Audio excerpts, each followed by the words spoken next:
नमस्कार, मैं हूं सुमित अवस्थी और मेरे साथ है मेरी colleague Maria Shakeel. Thank you for remembering me, I am Maria Shakeel. और आज हम आपके पास एक ओपिनियन पोल लेकर आए हैं और ये ओपिनियन पोल है एनडीटीवी CSDS लोक नीति का ओपिनियन पोल। और ये इस एक घंटे में हम आपको बताने वाले हैं कई अहम सवालों के जवाब, खासकर राजस्थान के चुनावों को लेकर कि क्या होने वाला है, राजस्थान के दिल में क्या है, राजस्थान में सरकार बदलेगी या नहीं बदलेगी, सीएम के तौर पर कौन आगे चल रहा है, तमाम सवालों के जवाब अगले एक घंटे में आपको मिलेंगे।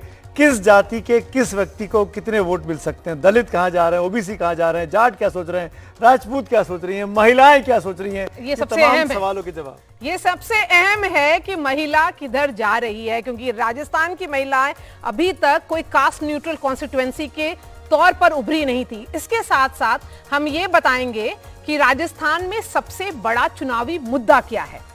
चर्चा शुरू करने से पहले आपको हम ये बता दें कि इस सर्वे को हम लोगों ने कब किया और ये सर्वे कितना अहम है।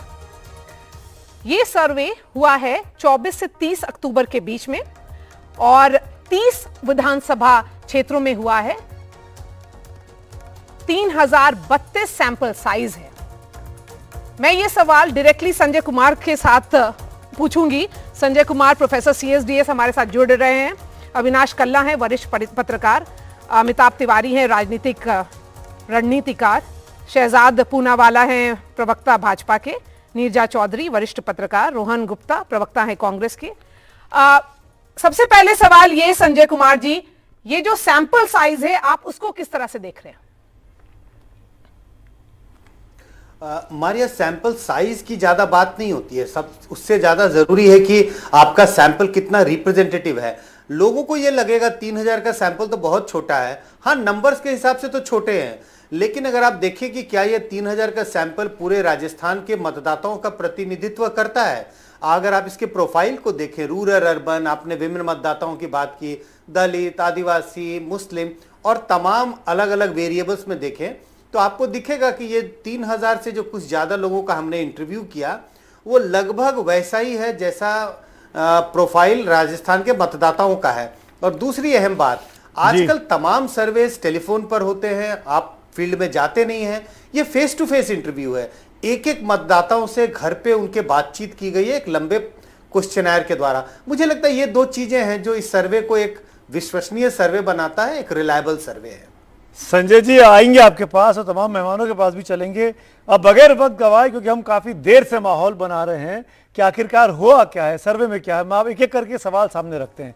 पहला सवाल हमने जो जनता से पूछा कि गहलोत सरकार के काम से आप कितने संतुष्ट हैं। आंकड़े आपके सामने, 43% लोग संतुष्ट दिखाई दे रहे हैं, 28% कुछ हद तक संतुष्ट हैं, कुछ हद तक असंतुष्ट कहने वाले 10% हैं और पूरी तरह संतुष्ट कहने वाले 14% हैं। यानी ये गहलोत सरकार के कामकाज का एक आंकड़ा है। अगला सवाल जो हमने इसी में आपसे जनता से पूछा, केंद्र सरकार के काम से आप कितने संतुष्ट हैं। पूरी तरह कहने वाले 55% संतुष्ट हैं, कुछ हद तक कहने वाले 24% संतुष्ट हैं, कुछ हद तक असंतुष्ट कहने वाले 8% हैं और पूरी तरीके से असंतुष्ट कहने वाले 7% हैं। बड़े पैमाने पर लोग संतुष्ट दिखाई देते हैं केंद्र सरकार के कामकाज से। अगला सवाल, भ्रष्टाचार से लड़ने में गहलोत सरकार का काम कैसा है। अब हम राज्य सरकार की बात कर रहे हैं। बहुत अच्छा कहने वाले 39% हैं, अच्छा कहने वाले 35% हैं, बुरा कहने वाले 35% हैं, बहुत बुरा कहने वाले 5% हैं। अब भ्रष्टाचार से लड़ने में केंद्र सरकार का काम कैसा है, मुद्दा वही, लेकिन अब बात केंद्र सरकार की हो रही है। बहुत अच्छा कहने वाले 45% हैं, अच्छा कहने वाले 34% हैं, बुरा कहने वाले 9% हैं और बहुत बुरा कहने वाले 5% हैं। अगला सवाल, भ्रष्टाचार के बाद हम ले गए महंगाई के मुद्दे पर। 5 साल में महंगाई बढ़ी या घटी, क्या कहना है जनता का। बढ़ी कहने वाले 72% हैं, वैसी ही है कहने वाले 8% हैं और घटी कहने वाले 13% हैं। या ज्यादातर लोगों को लगता है कि ये महंगाई बढ़ी है। और सुमित, और सवाल ये उठा कि 5 साल में बेरोजगारी बढ़ी या घटी। बढ़ी कहने वाले 40% हैं, उतनी ही है जैसी पहले थी 19%, घटी 24%। राजस्थान के सरकारी स्कूलों की स्थिति कैसी है, सुधरी लोगों ने बोला 60%, बिगड़ी कहा 21%। और आप सोच रहे होंगे कि बाकी के नंबर कहां गया, वो इसलिए था क्योंकि बहुत सारे लोगों ने यह भी जवाब दिया स्थिति वैसी की वैसी ही है। राजस्थान के सरकारी अस्पतालों की क्या स्थिति है? सुधरी 58%, बिगड़ी 24% और बाकी के लोगों ने जवाब दिया स्थिति वैसी ही है।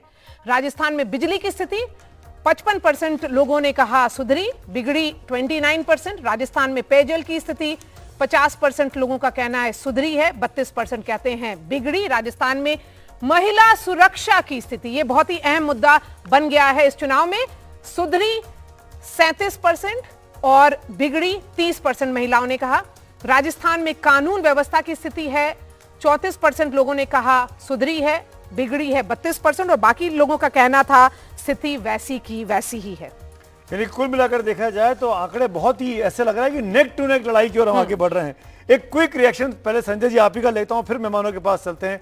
संजय जी, हमने आपकी टीम में जो सर्वे किया उससे साफ हो रहा है कि आप केंद्र की बात करें तो अभी भी लोकप्रियता बनी हुई है नरेंद्र मोदी की सरकार की, राज्य की बात करें तो ऐसा लगता है कि गहलोत सरकार की भी लोकप्रियता बनी हुई है।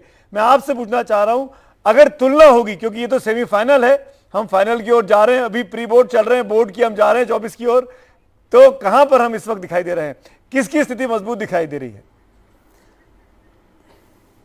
देखिए, ये कह पाना तो इन आंकड़ों से ये मुश्किल है कि किसकी स्थिति मजबूत है, लेकिन बहुत साफ है। अगर आप राज्य सरकार के कामकाज की बात करें तो लोग संतुष्ट हैं, बिजली, पानी, सड़क, इन सब चीजों से संतुष्ट हैं, गहलोत सरकार के कामकाज से संतुष्ट हैं। लेकिन साथ ही साथ इस बात का ध्यान रखना होगा सुमित कि अगर आप केंद्र सरकार के काम की बात करें, प्रधानमंत्री नरेंद्र मोदी के सरकार के कामकाज की बात करें, उससे सेटिस्फेक्शन इससे भी ज्यादा है जी। और जो बिजली, सड़क, पानी, इन सब चीजों की जब हम बात करते हैं, ये तमाम राज्यों में काफी पॉजिटिव आते हैं क्योंकि इन सब चीजों में सुधार हो रहा है। लेकिन जनता ऐसे देखती है कि भाई ये चीजें तो सरकार को करनी ही चाहिए, वो प्लस चाहते हैं कुछ। वो कहते हैं बिजली, पानी, सड़क ये तो हमारा हक है, ये सरकार को देना चाहिए, प्लस और एक्सपेक्ट करते हैं कि इसके अलावा और आप क्या दे रहे हैं।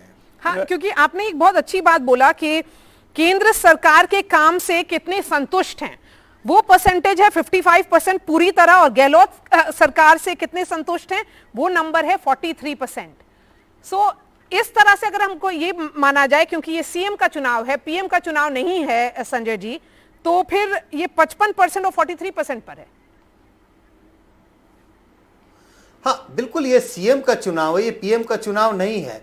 और कई राज्यों में हमने देखा है कि पीएम की जो इमेज है या उनका काम ट्रंप नहीं कर रहा है। लेकिन अगर आप देखेंगे कि आगे जो बहुत सारे आंकड़े आएंगे, आप देखेंगे कि कंटेस्ट बड़ा क्लोज दिखाई पड़ता है, मुकाबला दोनों पार्टियों के बीच में है। कुछ सवालों पर गहलोत सरकार आगे दिखाई पड़ती है तो कुछ सवालों पर हमें लगता है कि केंद्र सरकार का पक्ष लोग ले रहे हैं। कई ऐसे स्कीम्स हैं जिसका श्रेय कभी राज्य सरकार को दे रहे हैं जनता, और कुछ ऐसे स्कीम्स हैं जिसका श्रेय सेंट्रल गवर्नमेंट को देते हैं। बहुत ही इंटरेस्टिंग चीज है संजय जी। और मैं अविनाश कल्ला जी के पास चलना चाहूंगा। अविनाश जी, यही सवाल जो मारिया ने संजय जी से पूछा, एज ए एनालिस्ट होने के नाते मैं आपसे जानना चाहता हूं, भ्रष्टाचार से लड़ने में गहलोत सरकार का काम कैसा लगा? 39% कह रहे हैं अच्छा लगा, लेकिन नरेंद्र मोदी के लिए पूछा जाए तो 45% लोग बोले अच्छा लगा। इसको कैसे देखते हैं कि मोदी की पॉपुलैरिटी, क्योंकि बीजेपी उन्हीं के चेहरे पर चुनाव लड़ रही है, बीजेपी की एज है क्या, मोदी को लड़ा के फायदा हो रहा है सामने रखा? देखिए सुमित जी, इसका जवाब तो 3 तारीख को ही मिलेगा कि क्या मोदी को लड़ा के फायदा हो रहा है। बिकॉज राजस्थान में पहली बार दोनों पार्टियां अपने चरित्र के विपरीत चुनाव लड़ रही है। भारतीय जनता पार्टी हमेशा एक स्थानीय चेहरे के साथ आगे बढ़ती है, पहली बार वो स्थानीय चेहरा नहीं प्रधानमंत्री मोदी के चेहरे पे लड़ रहे। वहीं कांग्रेस पार्टी हमेशा कहती कि हम एक सामूहिक नेतृत्व का चुनाव लड़ेंगे, लेकिन हालांकि उन्होंने अनाउंस नहीं किया, पर जिस तरह से मुख्यमंत्री गहलोत ने अपने आप को प्रोजेक्ट किया है और जिस तरह उन्होंने अपनी सरकार का प्रचार किया है, वो ही चेहरा है। तो ये गहलोत वर्सेस मोदी इलेक्शन है, राजस्थान के लिए एक नए तरह का चुनाव या नया बैटल है। तो इसके परिणाम बाद में आएंगे, पर हाँ, भ्रष्टाचार एक बहुत बड़ा मुद्दा है और उस पे जहां अशोक गहलोत कहते हैं कि हमने हर एक केस पे एक्शन लिया है, जल्दी एक्शन आया है, वहीं आप देखिए चुनावों के सीजन में नॉमिनेशंस या रैली से ज्यादा खबरें बना रहा है ईडी का राजस्थान में आना। तो ईडी का जो पिक्चर में हाँ, इस पिक्चर में ईडी की जी। भी एंट्री हो गई, सही बोला अविनाश आपने। तो रोहन ये गुप्ता आप ही इसी जवाब के दीजिए। सीजन में राजस्थान में ईडी दिख रहा है सर। रोहन के पास। हाँ, जी, ईडी ईडी इसलिए दिख रहा है क्योंकि भाजपा की सत्ता की सीढ़ी में अड़चन पैदा हो गई है। देखिए अभी सुमित जी और सत्ता मारिया की जी, सीढ़ी तो गहलोत की है। आपको- अरे नहीं, आपकी नहीं, सरकार है, मैं आपकी वही भूल बोल गए रहा क्या? हूँ, भाजपा की सत्ता की सीढ़ी में जब अड़चन आती है सुमित भाई तब ईडी आ जाती है। पहले तो आप दोनों को देखकर खुशी हो रही है और मारिया जी इस हिसाब से अच्छी तरह से हिंदी में बात कर रही है, बहुत खुशी हो रही है सुनकर। तो आप दोनों को पहले तो मेरी शुभकामनाएं। दूसरी बात मैं कहना चाहूंगा कि 4 राज्यों के चुनाव लास्ट दिसंबर से सुमित भाई अभी तक हमने देखे, गुजरात में हुआ, हिमाचल में हुआ, एमसीडी का हुआ और अभी कर्नाटक का चुनाव हुआ। चारों 4 जगह पे चुनाव के पहले डबल इंजन था भाजपा का, मोदी जी भी थे और स्थानिक सरकार भी थी।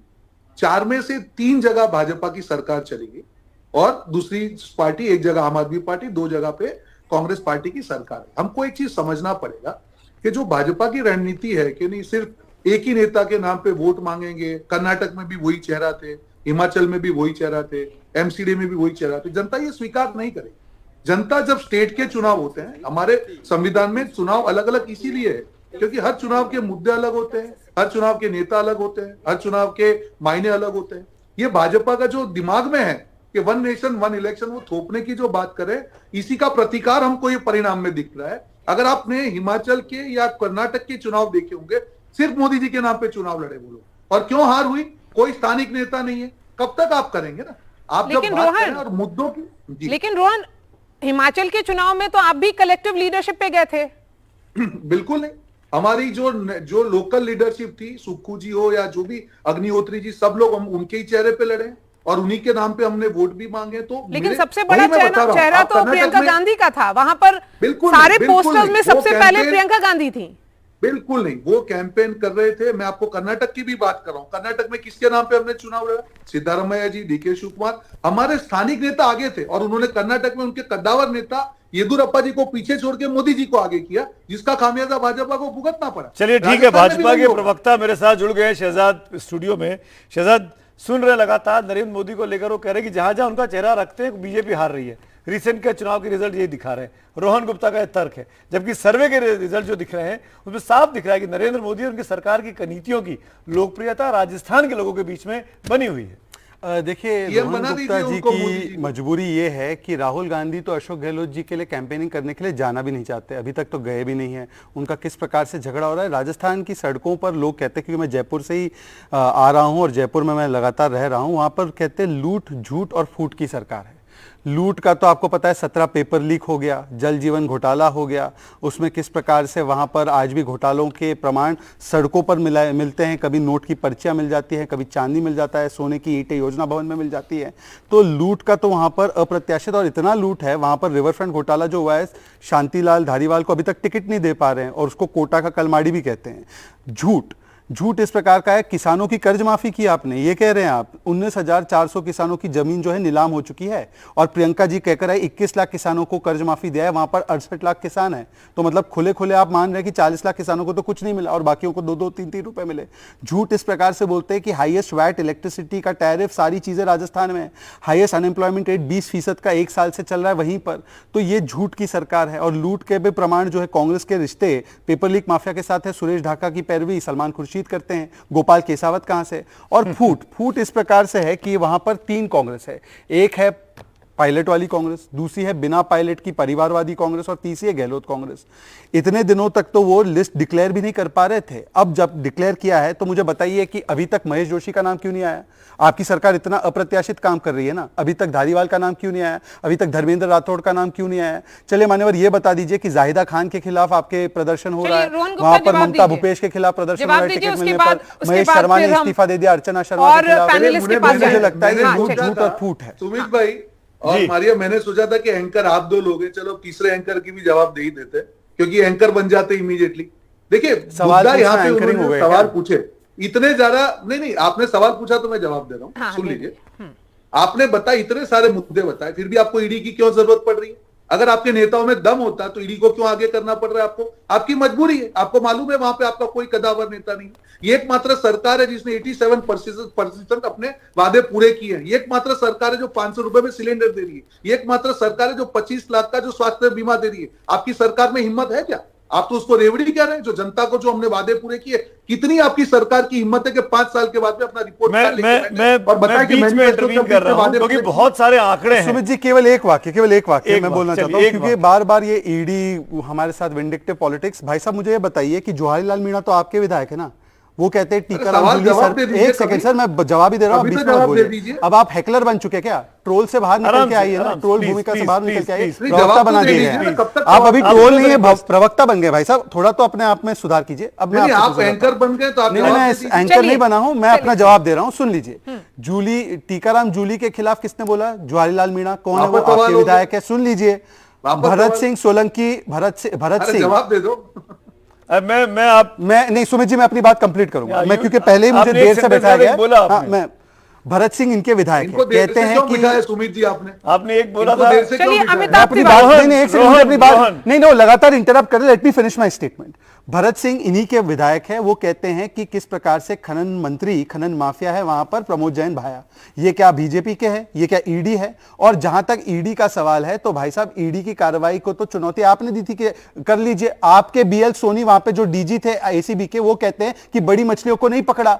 वहां पर आपके इंदिराज गुजर जो विधायक है, सचिन पायलट के करीबी है, उन्होंने कहा पेपर लीक माफिया के लोग खुले घूम रहे हैं। सचिन पायलट ने तो अजमेर से लेकर जयपुर तक की पद यात्रा की थी। तो आज तो वो खुश होंगे, 70 लाख युवा खुश होंगे। आप क्यों घबरा रहे हैं कि ईडी की जांच हो रही है? पेपर जांच हो रही है ना, कौन सी जांच में दूध का दूध पानी का पानी हो जाएगा, साफ हो जाएगा। और क्या भ्रष्टाचार इस चुनाव में मुद्दा भी है? बिल्कुल।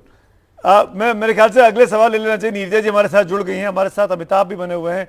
नीरजा जी, आप डिबेट भी सुन रही हैं, आप आंकड़े भी देख रही हैं। मेरा एक क्विक कमेंट आपके साथ है और हम ये जानना चाहेंगे आपके हिसाब से ये जो चेहरे पे चुनाव है कि गहलोत का चेहरा और मोदी का चेहरा, स्कीम गहलोत की, स्कीम मोदी की, इसका जो इक्वेशन जो सीएसडीएस ने दिखाया है वो बहुत ही इंटरेस्टिंग है।